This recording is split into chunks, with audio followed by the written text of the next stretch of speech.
বাংলাদেশ সেনাবাহিনীর প্রধান জেনারেল ওয়াকারুজ্জামান নবীন সেনা কর্মকর্তাদের প্রতি আহ্বান জানিয়ে বলেছেন, সামরিক চেতনাবোধ সমুন্নত রেখে যে কোনো চ্যালেঞ্জ মোকাবেলায় সবসময় প্রস্তুত থাকতে। তিনি আর বলেন, দেশপ্রেমকে সর্বোচ্চ গুরুত্ব দিয়ে সাহসিকতার সঙ্গে দেশের সেবা করতে হবে। মঙ্গলবার 3 ডিসেম্বর চট্টগ্রামের বাংলাদেশ মিলিটারি একাডেমিতে 87তম বিএমএ দীর্ঘমেয়াদী এবং 59তম বিএমএ স্পেশাল ফোর্সের অফিসার ক্যাডেটদের রাষ্ট্রপতি কুচকাওয়াজ অনুষ্ঠিত হয়।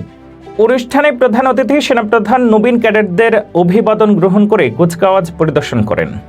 এবারের কুচকাওয়াজে শ্রেষ্ঠত্বের জন্য সোর্ড অফ অনার অর্জন করেন battalion senior under officer Abdullah Al Arafat. সেনাপ্রধান তার হাতে সম্মানসূচক এই পুরস্কার তুলে দেন। নবীন কমিশন প্রাপ্ত কর্মকর্তাদের উদ্দেশ্যে দেওয়া বক্তব্যে সেনাপ্রধান বলেন, সেনাবাহিনীতে শৃঙ্খলা হল প্রধান চালিকা শক্তি। দেশের স্বাধীনতা ও সার্বভৌমত্ব রক্ষায় আমাদের প্রথম ও প্রধান দায়িত্ব। যে কোনো সিদ্ধান্ত গ্রহণের সময় দেশপ্রেম ও বিবেককে প্রাধান্য দিতে হবে। সেনাপ্রধান আর বলেন, নবীন কর্মকর্তাদের উপরে সেনাবাহিনীর ভবিষ্যৎ নেতৃত্ব নির্ভর করছে, তাই সব পরিস্থিতি বিচক্ষণতার সঙ্গে মোকাবেলা করতে হবে। দীর্ঘ 3 বছরের কঠোর সামরিক প্রশিক্ষণের শেষে 87তম বিএমএ দীর্ঘমেয়াদী কোর্স থেকে 213 জন অফিসার ক্যাডেট, 59তম বিএমএ স্পেশাল কোর্স থেকে 14 জন অফিসার ক্যাডেট এবং 4 জন ট্রেনি অফিসার কমিশন লাভ করেছেন।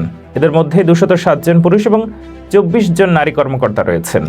সেনাপ্রধান অনুষ্ঠানে পৌঁছালে তাকে অভ্যর্থনা জানান general officer commanding army training and ডক্টরিন command, 24 পদাতিক ডিভিশনের জিওসি এবং এরিয়া কমান্ডার এবং বাংলাদেশ মিলিটারি একাডেমির কমান্ড্যান্ট।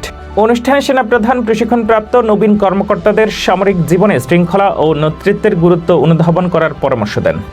এই কুচকাওয়াজের মাধ্যমে নবীন কর্মকর্তারা সেনাবাহিনীতে তাদের গৌরবময় যাত্রার সূচনা করেছেন।